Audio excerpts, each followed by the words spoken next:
Yeah, I got my arms full of boxes clear up to my chin. Let's go over on the porch. Let me show you what I got. Whoa! This Jpaydirt's got her new doggy.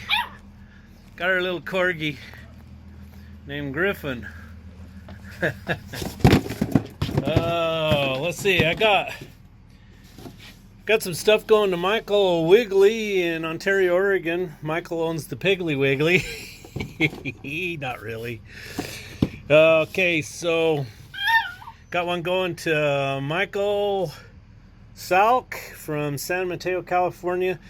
And then Dave Fontes said I forgot to put his keychain in, and I'm sorry, Dave. So that's in there, and an extra for my mistake. So I'm gonna go make sure he does his business before he goes back in the house.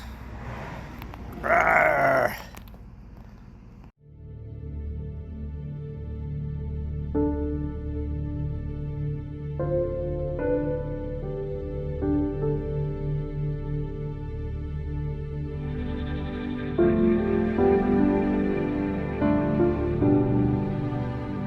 Holy heck, the sun was shining a minute ago. It's kind of nice. Now it's a tornado. Dust balls from hell. Holy moly. So in my climate, we always figure we're lucky to be able to work till Thanksgiving. Anything after that, you're on borrowed time. And I think the snow has showed up. It's supposed to snow today and possibly tomorrow. Now, whether or not it sticks, I don't know. But I fully expect it to start getting quite cold and stick. Holy moly, it's like 32 below zero here. Snow's coming down. I can barely make it out to the Jpaydirt box to put the boxes on step sticker. If it'll stay, it got put in there kind of curved. Gonna have to work it over here a little. There we go. All right, flag up. So I got one going to Canada to Kaylee Lewis. Kaylee, I didn't have exactly what you wanted, so I included a fin in there as a gift. A fin is a $5 bill.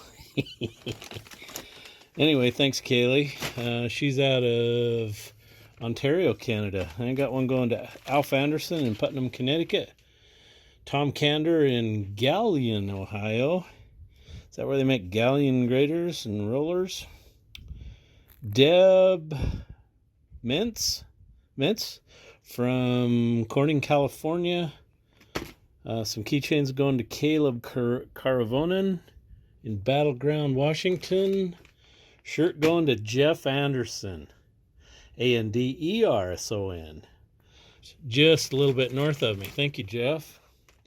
Eric Simmons from Townsend, Tennessee. Robert Barbour from Loganville, Georgia. Robert Bennett from New Boig. Looks like you haven't moved yet, Robert. What's the deal? And Adam Hogue from Campbell, California. Thank you, guys. Oh, so my Jpaydirt shirts aren't in because my screen printer guy's got the COVID. And he's a little heavy, so he's struggling with this. Anyway, I don't know what's going on. So hopefully he survives. Sure hope so. So Matt and Jake are down here on the Shoshone-Bannock Reservation, putting in a sewer system, water system. This is an interesting one because that sewer is 13 feet deep, and then there's going to be a giant septic tank that goes in that's 24 feet deep. And then over in here, they got to dig a giant drain field. And then the sewer will have to get pumped out of the tank out to the drain field. Anyway, this is COVID money here.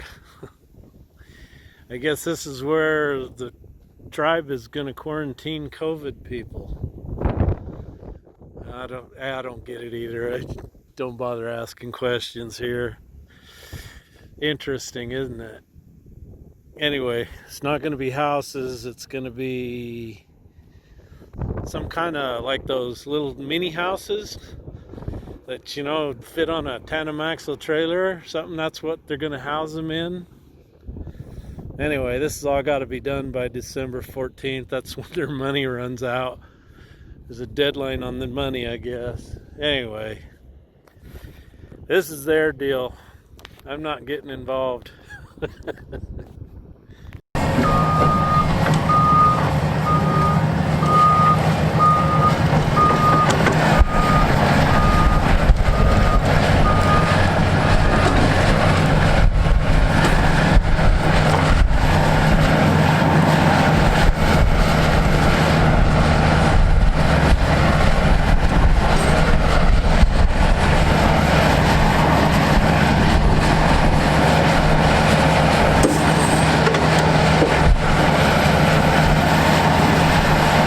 Having to water this and then mix it. They're not doing any compaction tests because it's mixed soil. It's got gravel, aggregate, and dirt in it. So I'm sure they could come up with a proctor and test it. So they just want them to get it to 9% moisture and then hit it X amount of times with a small roller and X amount of times with a big one. So that's what he's doing. Jake's not here. He had to go to the doctor. Not because he's hurt. Just needed to check on his hand one last time.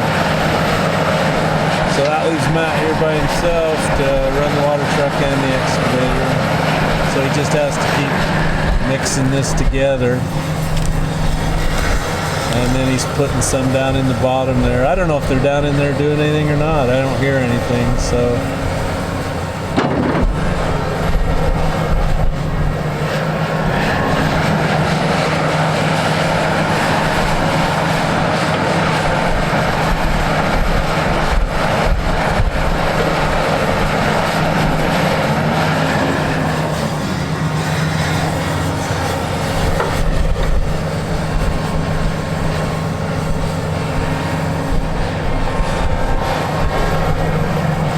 I'll come down and film it when they start digging a big deep hole for the septic tank and the drain field.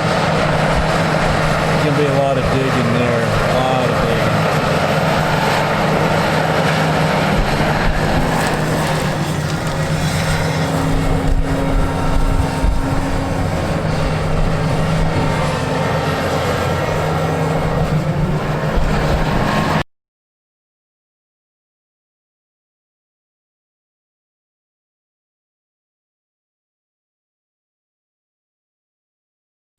Oh, came down to the reservation to see what the boys are doing, and I couldn't resist. I came to Pocatello, which is only a few miles away, to Freddy's.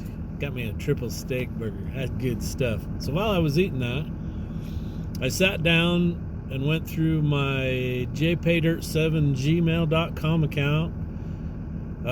Do apologize for not answering. I mean, some of those were probably better than a month old. I apologize for that. Sometimes I just don't have enough time to get everything done. So while I was sitting here enjoying my triple steak burger, I thought, well, hell, let's go through some of this stuff and answer it. So I've gone through a ton of it. I may have some older stuff. I actually even tried to return some phone calls to some people who had some questions, one in particular about a 1693, and I left you a voicemail. You may thought that was spam, but so my area code's a 208 area code, so I left my number. Call me back. Anyway, you guys have an awesome day. So the field truck's got a leak again. The gasket that goes over this is a check valve, so that when you open the nozzle over there, you're not going to get gravity feed pressurized fuel from the tank because the fuel is so much higher. unless you got the pump running, and then this pushes this valve open. I thought we had all the leaks cured. We got the ones on the hose reel. We got the hole in the tank fixed. The Terrell putty is still holding that. But I got a leak there. And then on my adapter, it's leaking in here. These are super expensive. That one may be just plumb wore out, but I think I resealed the guts in here. And I don't know if I had this apart or not. It's kind of loose. But anyway, I probably need to get the seals for that and fix that. It's awful nice to have a dry fuel truck. What would be even better is if I just got rid of this and bought like a couple of those Thunder Creek deals, or build me one. You can haul like 990 gallons of fuel without a CDL, no hazmat, none of the nonsense that goes with a dang fuel truck. These are awful. They're just awful to comply with all the regulations after 9/11. It just got nuts. So I'm going to go call Leonard Petroleum in Idaho Falls and see if they've got a gasket for that. So this is the cover right here. And this is the gasket. And it doesn't, I don't know if it's rubber or a heavy paper. I can't really tell. I thought about going through my gasket deal. I probably got a cat one, a flat one, a rubber one, but I'm not sure if a rubber one, I'm afraid it would ball it up. This one seems to be a fiber kind of gasket. I don't know, worst case I could pound one out of some thick gasket paper maybe. I'll call them, see what they got.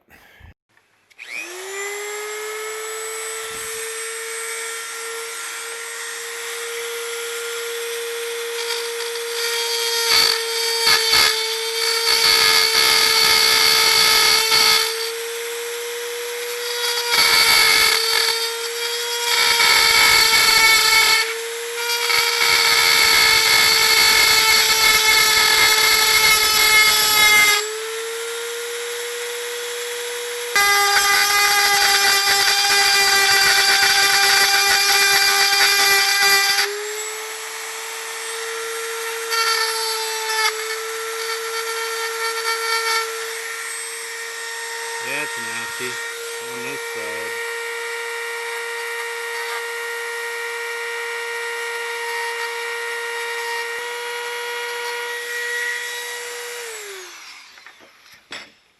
Okay, ain't the best looking thing in the world, but she's round, sorta.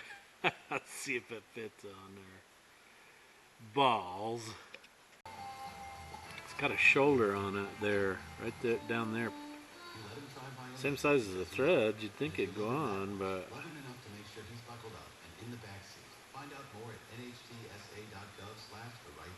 that screwed her down. Doesn't quite want to go on that though.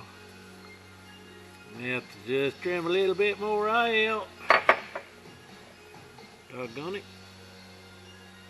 Right there. Got a booger.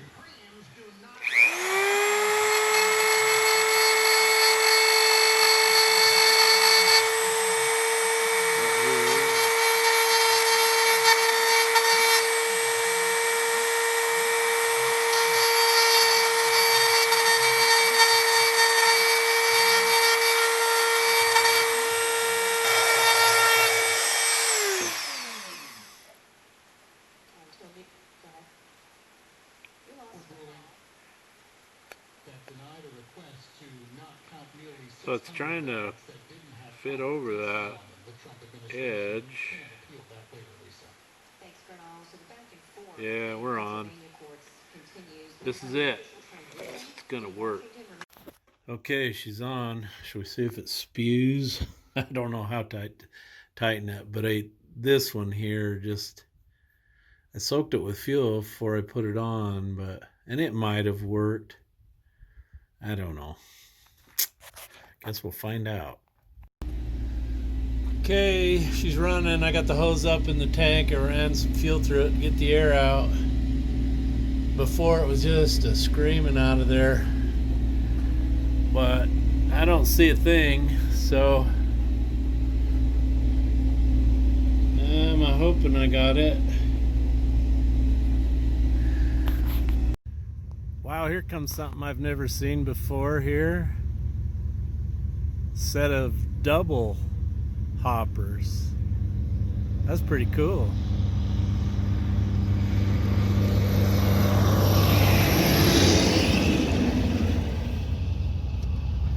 Wow, I didn't know you could run those here like that.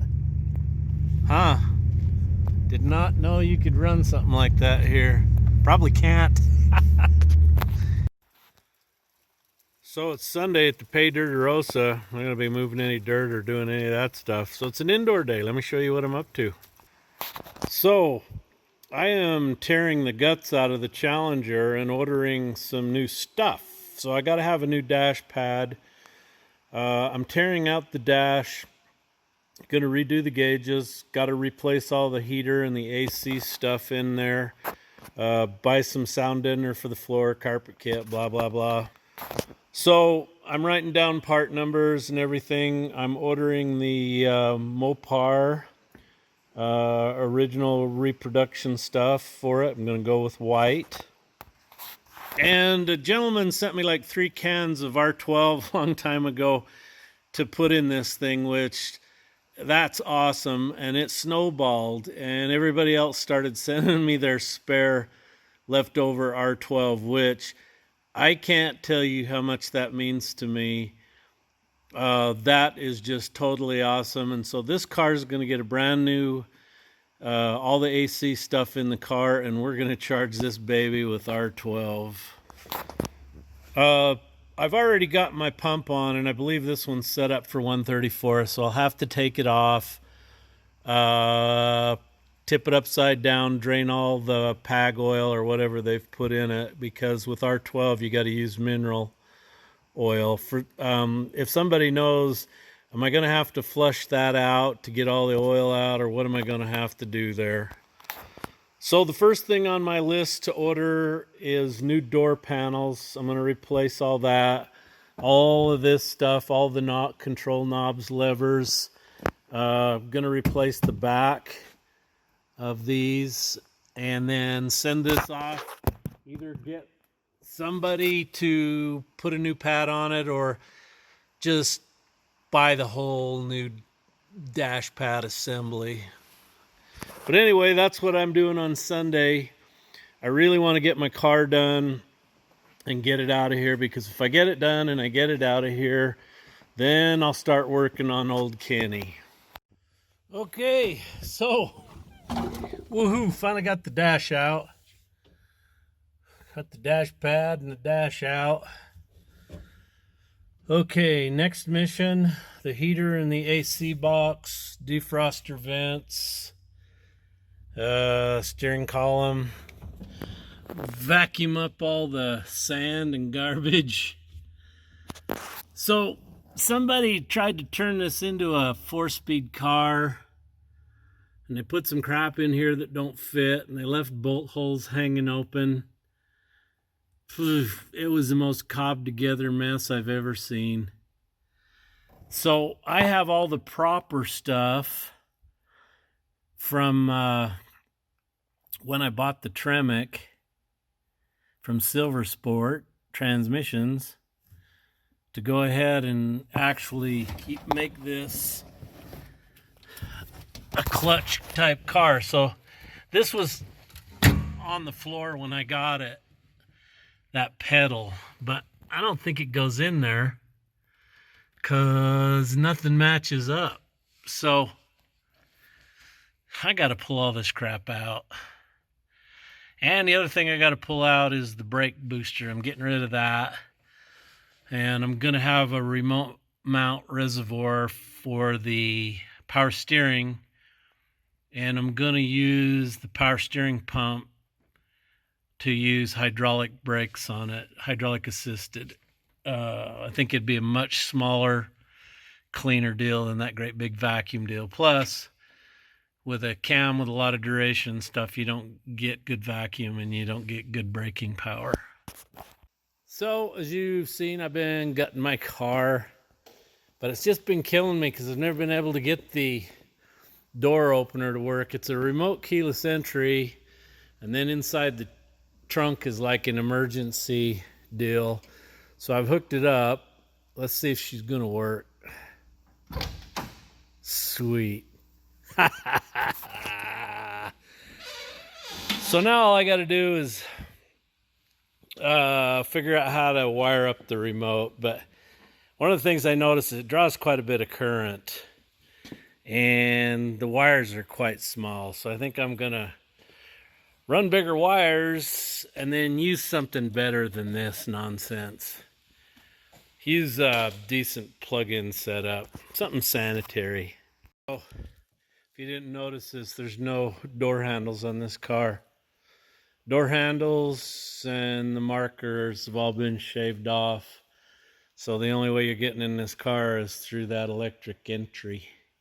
Now there is a secret way to get in there, but I can't tell you. I'd have to kill you if I told you. So anyway, I got a lot of stuff tore out today. What else am I gonna do next? So gonna have to clean this firewall and all this mess up, clean it up really nice. Put some primer or some kind of paint on it. And then I'm probably gonna put some kind of insulation sound deadener on it. And then order, see that right there? That's like a factory piece of little insulation. I'll order all that and put that over it so it looks all factory and copacetic. But there's my hole over there. That's why when I drove this in the wintertime, it was like, "Brr, there's some kind of nasty breeze coming through here." Well, that's why. And then, so the steering column needs to come out, and I've got to replace that bracket with the right one and get the new pedals in. I'd like to take this stuff all off and repaint it, and then either repaint the steering column or get a new one. But I want to show you the wiring here. Check that one out. That's a not so good, and that's a big red one. Look at that. Yeah, she was getting ready to burn up. So, you know, all that wiring would have to get replaced in there. That probably goes up to the actual key switch, which I've never seen one inside a Chrysler. You know, GM used to mount them right here, and then there was a rod that ran down and ran them, but I've never seen one in a Chrysler. And, you know, anyway, you got this thing to get the key out, and the turn signal deal seems all mucked up. So I don't know, they make some pretty cool tilting ones. Maybe I'll put a tilty one in.